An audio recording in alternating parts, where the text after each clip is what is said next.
प्यारे बच्चों, आज हम आपकी एनसीईआरटी क्लास 5 की रिमझिम किताब में दी गई कहानी जिसका शीर्षक है स्वामी की दादी करेंगे। तो आइए हम शुरू करते हैं। स्वामीनाथन की दादी एक बंद सी कोठरी में अपने सामान के साथ रहती थी।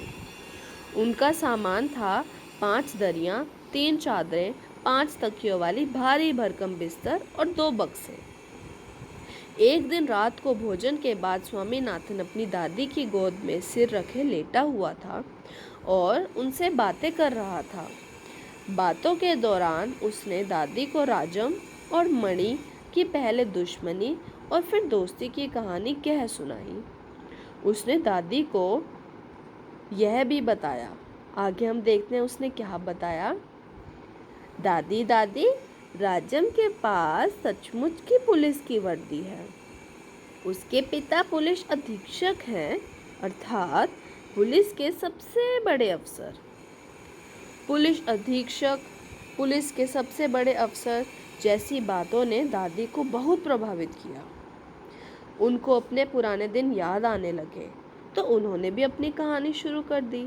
उन्होंने कहा, स्वामीनाथन, तुम्हारे दादा जी रौबदार सब मैजिस्ट्रेट थे और जिनके दफ्तर में पुलिस वाले कांपते हुए खड़े रहते थे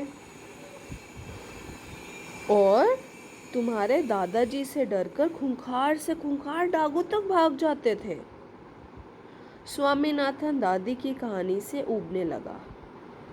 उसने उन्हें बीच में ही रोक दिया और राजम के बारे में बताने लगा। दादी दादी, तुम्हें पता है राजम के गणित में 100 में से 90 अंक मिलते हैं। इस पर दादी ने उसे सलाह दी कि तुम्हें भी इतने अच्छे अंक लाने चाहिए। फिर उन्होंने उसके दादाजी के बारे में बताया कि कैसे वह कम से कम समय में सवालों का जवाब देते थे और कैसे एमए पास करने के लिए उन्हें एक बड़ा मेडल मिला था। दादी आगे बताती हैं कि कई साल तक उस मेडल को मैं गले में ही पहनती रही।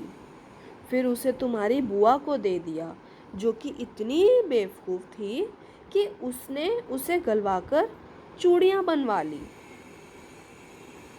स्वामीनाथन फिर दादी की बातों से ऊबने लगा।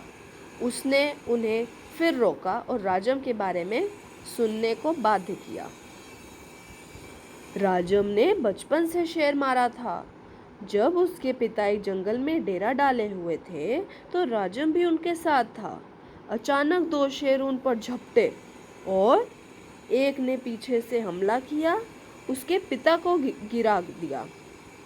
दूसरे ने राजम का पीछा किया तो राजम ने एक झाड़ी में छिपकर शेर को गोली से गिराया। राजम की बहादुर भरी कहानी पर भी जब दादी की ओर से कोई प्रतिक्रिया नहीं आई तो स्वामीनाथन को लगा कि वह सो गई है। वह सचमुच सो गई थी, जिसके कारण स्वामीनाथन उनसे चिढ़ गया। उसने दादी जी से कहा कि तुम इसीलिए ऐसा कर रही हो क्योंकि तुम राजम को पसंद नहीं करती।